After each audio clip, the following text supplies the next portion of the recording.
Welcome. I'm Leslie Canham. I'm Mary Gavoni. I'm Linda Harvey. I'm Olivia Wan, and together we are the Compliance Divas.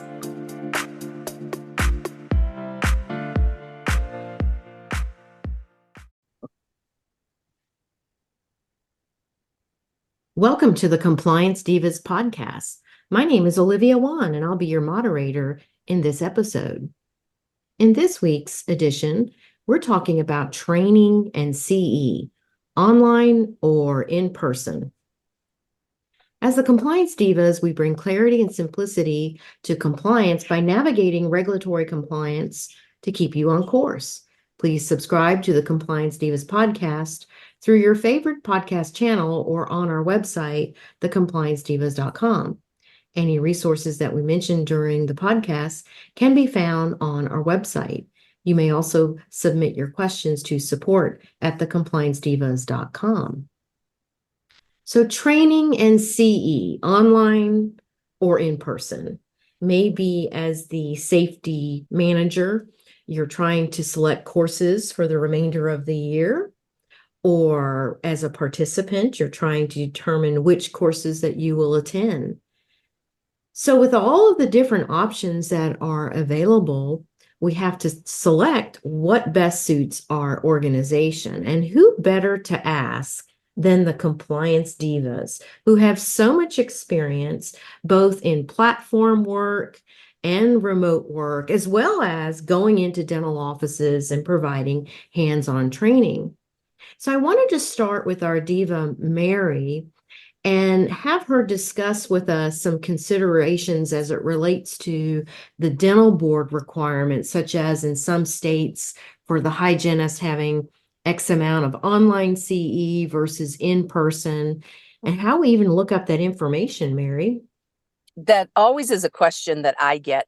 So the state board information is very, very important for our doctors, for hygienists, and for dental assistants who are licensed through their state or registered, but also for dental assistants who have certification through the Dental Assisting National Board.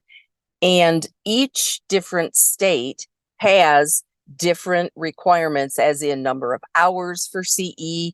Do they have to have infection control training? Are there specific topics that must be covered in infection control training? And of course, how many hours must be live CE? How many hours may be video recording or an online webinar, or even reading articles in many states and writing a short summary of that article can be applicable for CE credit. So a really great place to start if you're looking for your state dental board, and we'll put this in the resources, there is a list on the ADA website of all the states and a link to that state's dental board. And when you get to the state dental board site, then you need to search the rules. So that might be a little daunting because the rules can be very lengthy and complex, but most of these documents will open up on your computer as a PDF document, and there will be a search box. So if you just type continuing education in the search box, it will point you to or take you to the section where the continuing education information is housed. And then for the Dental Assisting National Board, it's very straightforward. They also have a list of state dental boards as well for dental assistants, and you can easily find out. Now, the one thing that you also have to take into consideration is that some states require infection control training that is simply about infection control principles and protocols, but doesn't discuss OSHA regulations. You may mention perhaps some CDC guidance because of the standards of care that the CDC has, but you can't mix in some states OSHA and infection control in the same course. They must be separate. And we also have to be aware of whether or not you need a certain number of hours. Do you need 1 hour, 2 hours, 3 hours, and how often for CDAs, it's once in a calendar year. For many of the licensees or registrants from a dental board, it might be once in relicensing cycle, which might be 2 or 3 years. So everyone should be aware of what their dental rules say. Everyone should be aware of what their continuing education rules are, and you can easily find them through your state dental board's website. Great information, Mary, because we certainly don't want anyone getting upside down in their CE and being in a panic. I've had those phone calls before, especially our state, Tennessee, requires chemical dependency. And there's certain requirements, the differences between regular chemical dependency and prescription opioid prescribing guidelines. So that's great information and resources that we will make available for our listeners. Now we want to direct our attention to our diva, Linda, to discuss the value of online education, maybe talk about cost savings and so forth, and why it's become so popular, Linda. Well, Olivia, I think that online education was on the rise pre-pandemic, and it has only surged since that time. When I think back, even just, 5 or 10 years ago, online education has been with us for quite some time. And I know many individuals that completed a master's or even a bachelor's in dental hygiene or whatnot remotely. So online education has been growing, but since the pandemic, online CE education has really surged. And there's a couple of factors I think that are behind that, Olivia. One is the cost savings. No longer do you have to pay for the travel for the team to all have to go someplace and be out of the office, and the travel time and all the things that are involved in with HR and paying teams for when they're attending a course. So you don't have that out of office time. And then when you look at the growth of the DSOs, the dental service organizations, throughout the past few years, it really works well for those organizations because of the number of employees. They can leverage the economy of scale to more easily train a large number of employees economically and easily through online training, especially if the DSO spans multiple states. It's too hard to get everybody together, much less in one office, than multiple offices. So it really gives them that opportunity in a more efficient and cost-effective way. I do see that many DSOs opt for sometimes regional customized training that's in person when they're implementing a new service or new equipment. And it's usually very skills focused, like implants or laser dentistry, and maybe even infection control and prevention. But typically, it's not just general CE credits, and it's not required compliance training like OSHA. Well, there's a couple other things, Olivia, that I think our listeners should keep in mind when considering online CE to meet the requirements, and that is to do their due diligence to ensure that the online training program is updated on a regular basis. And many of the companies that have online training have the date span on their course. Usually it's 3 years and they're updating it. So make sure the course is updated so that you're getting the latest information. And likewise for smaller practices that might be relying on a CD-ROM that they've had for several years. And if you've been watching that same CD-ROM year after year, it may be outdated. And so whether you're in a private practice, a group practice, or a DSO, the goal is to learn new information and be updated every year. While the OSHA laws don't change dramatically year after year, there are new strategies for implementing compliance and being up to date. So you want to be sure that you're learning and not just checking a box to meet your compliance requirements. And then lastly, Olivia, as Mary noted, it's very important that the teams and offices and organizations understand the number of CE credits that are required in these areas, and to be sure that they're not relying too heavily on recordings if they have to have a certain number of CE in person. So I think those are some of the highlights, Olivia, of why online education is going to continue to grow. That was very helpful, Linda. Thank you. And we can see why so many people enjoy online education, because it is convenient, it is a cost saving, and it's not unusual for practices to have multiple locations. And as you mentioned, even in multiple states. So that's some good insight on what our dental industry is doing. But now we'll change gears with our diva, Leslie, to discuss is there still value in the in-person education style?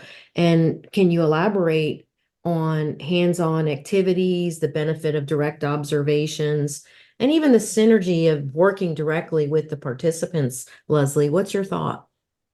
Well, there's a couple of different ways that I deliver in person. One is either association or dental society study clubs where everyone comes together at one place. And the benefits of having in-person training at an association or study club level is that, well, the presenter can gauge the reaction of the audience and be able to determine whether the information needs more elaboration or whether it's time to move on to another subject. But there's also the manner of being able to hear someone else's comments. When you're a participant in an online program, you don't really know what other people are thinking. Sometimes there's a chat window where you may be able to see the questions, but when you're in person, you may have questions that come up that are things that you've not thought of in the past. So there can be a lot of building on having the wisdom of the group, if you will, because sometimes those questions are thrown back out by the presenter to the audience and say, well, what do you do in this situation in your dental practice? And how has that worked for you? So the synergy of being in person is very helpful. And I think one of the things that we can do sometimes when we're online is we can get a little distracted, and it's not too unheard of to maybe be checking your email or cleaning your area, or maybe doing something that answering maybe a phone call or things like that, where online you may not be fully engaged as you would be if you're sitting in a room with other people. Now, when I talk about going into offices and the value of in-person education, now we can really start looking at things that people think they're doing right, but they're not really doing them right. For example, I've seen lots of mistakes with the definition of spray wipe spray with the disinfectants, where what the people come away with on that is spray a surface with a spray disinfectant and then get a wipe disinfectant and then wipe it and then spray it again with another spray disinfectant. And so, yeah, sometimes you don't get that unless you're actually seeing it. I love being able to observe people when they're actually providing dental care because I can observe hand hygiene before gloving, and then whether it's even done at all after gloves are removed, donning and doffing of PPE, taking a look at the sterilizer chamber to see how it's loaded and see if instrument pouches are being dated, if they're wet when they come out of the sterilizer, how things are being stored. So there's a lot of benefit for both being in an association or a study club type of meeting and being in person in a dental office conducting one-on-one training with that particular team. I agree, Leslie, 100%. I mean, we see the value of online education, but we also see how important it is to be live and in person with less distractions. And that reminded me of something, Leslie. One of the things that we've encouraged our clients to do when they're doing online education is make sure you have good speakers, a microphone, and if you're doing live Zoom, have a camera. These are not expensive items of technology. They can be ordered on Amazon, but it makes for a much more lively online experience, particularly for Zoom settings, if the participants are visible. For smaller groups, I mean, we realize when there's several hundred on a call, you can't do that with a webinar. But if you're working with a small office, it's nice to be able to interact with them. Because my concern is that, are they even watching? Are they even engaged, or did they just walk away? So there are a couple of tips to make for a more interesting meeting. But to summarize, we know that online education is increasingly more popular for the reasons stated. Linda did a beautiful job explaining that. I appreciate Mary going over the dental board requirements. Keep that in mind when you're choosing your courses, so you don't end up at the end of your cycle with insufficient live CE that is required. And thank you, Leslie, for highlighting how important live education still is, to work hands-on with the participants. And I think, Leslie, do you have one more comment for us? Yes, that's right. I think that sometimes we don't remember whether a class is approved by your dental board, it may be something that seems like it should be approved, but everyone should be looking to make sure that that particular course is available for approval for dental license renewal. I was surprised when I looked at Texas, their dental board requirements do not allow you to use your CPR training or your hours for CPR toward license renewal. Whereas in California, you have to use up to 4 hours of CPR training. So I would encourage people to not only look and see what their dental board requires as far as in-person and what's allowed as home study, but also to see what categories or topics are allowable toward license renewal. And if there's a percentage, again, in California, 80% of the credit has to be on clinical subject matter and required subjects, and 20% is allowed to be in other topics like office operations that benefit patient care, communication skills, risk management. So please be sure you look at those areas too when you're taking a look at all of your continuing education requirements. That's such valuable information, Leslie. Thank you for adding that. You know, as the Compliance Divas, we bring clarity and simplicity to compliance by navigating regulatory compliance to keep you on course. Please submit your questions to support@thecompliancedivas.com. And any resources that we mentioned during this episode will be available in the show notes. Thank you for tuning in, and we will see you with the next episode.